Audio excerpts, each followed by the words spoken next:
मेरी तुलना किसी और से क्यों? अरे प्रीति, ये कोना साफ नहीं किया क्या? यहाँ मिट्टी मिट्टी सी हो रही है। कमला देवी ने कड़क आवाज में अपनी बहू से कहा।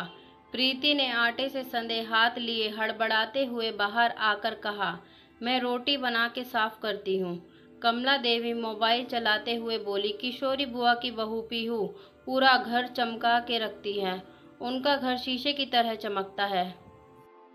प्रीति बिना कुछ बोले रोटियां बनाने लगी। दोपहर को प्रीति के ससुर जी खाना खाने आए। प्रीति खाना देने लगी पर पानी देना भूल गई। सामने ही सासू माँ बैठी थी। ससुर जी ने बोला, पानी दो। सासू माँ ने एकदम से बोला, प्रीति खाने के साथ पानी भी दिया करो। चाचा जी की बहू खाने से पहले पानी देती है।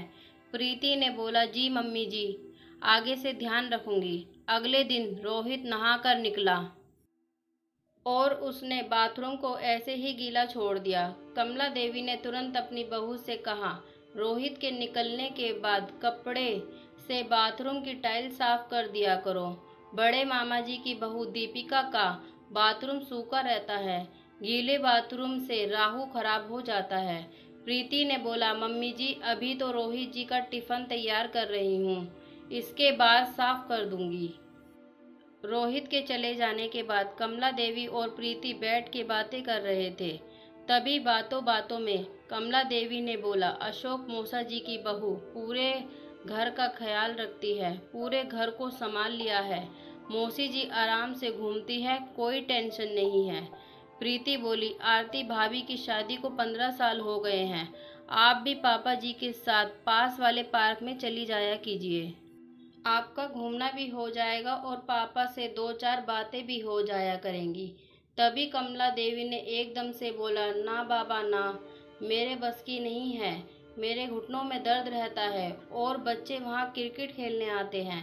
अगर घुटने में गेंद लग गई और बिस्तर पकड़ लिया तो फिर मेरी सेवा कौन करेगा? मेरी किस्मत मेरी बहन जैसी थोड़ी ना है।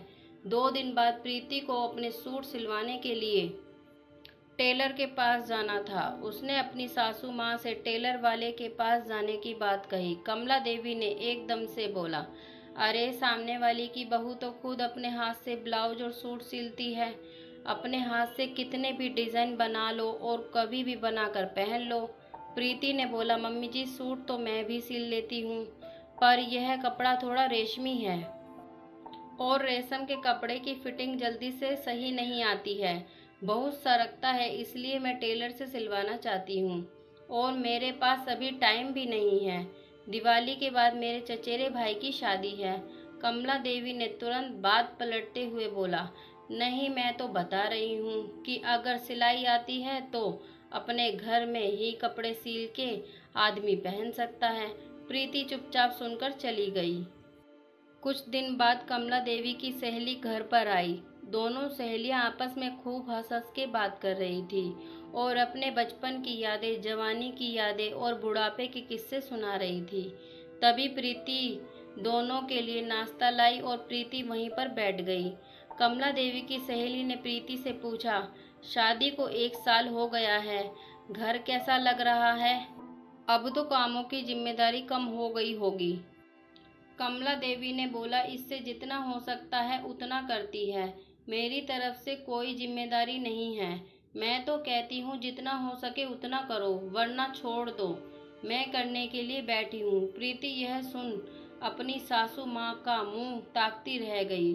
कमला देवी की सहेली के जाने के बाद सासू माँ बोली, इसकी दोनों बहुएं बहुत ही कमेरी है, बहुत ही समझदार है, पूरे घर की जिम्मेदारी अपने सर पर ले ली है और इसे पूरी जिम्मेदारी से मुक्त कर दिया है। हाथ में बैठे बैठे खाना देती है, पानी देती है और देखने में भी बहुत सुंदर है। सर्वगुण संपन्न घर की है, पर घमंड जरा सा भी नहीं है। खाना भी खुद बनाती है, कपड़े भी खुद धोती है और सास ससुर को हाथों हाथ सामान देती है। प्रीति की अब सहन शक्ति खत्म हो गई थी। वह बोली, मम्मी जी सबकी बहू सर्वगुण संपन्न है। आप हमेशा कहती हैं कि उसकी बहू यह करती है, इसकी बहू यह करती है, मौसी की बहू यह करती है, चाचा की बहू वो करती है, पर आपकी बहू क्या करती है? आपने कभी देखने की कोशिश की है? सिर्फ आपकी बहू कुछ नहीं करती है। आपको सिर्फ मेरे में कमियां ही नजर आती है। मैं आपकी अपनी माँ की तरह सेवा करती हूँ, पर आपने कभी मुझे बेटी के रूप में नहीं देखा। मम्मी जी, आप मुझे बेटी ना सही, कम से कम मुझे बहू के रूप में तो देखिए। मैं क्या करती हूँ, कितना करती हूँ, यह भी तो देखिए। मम्मी जी, दूर के ढोल सुहाने होते हैं, सब में कमियां होती हैं। मैंने आपकी और चाची जी की फोन पर बात सुनी थी। वह अपनी बहू की कितनी बुराई कर रही थी। इस घर में आए हुए मुझे 1 साल ही तो हुआ है। धीरे धीरे एडजस्ट कर रही हूँ, सीख रही हूँ। कमला देवी चुपचाप होकर सब सुन रही थी। मैं यहाँ सास को नीचा और बहू को ऊंचा नहीं दिखा रही हूँ। हमारे समाज में बहुओं की तुलना हमेशा रिश्तेदार की बहुओं से की जाती है, जो कि सही नहीं है।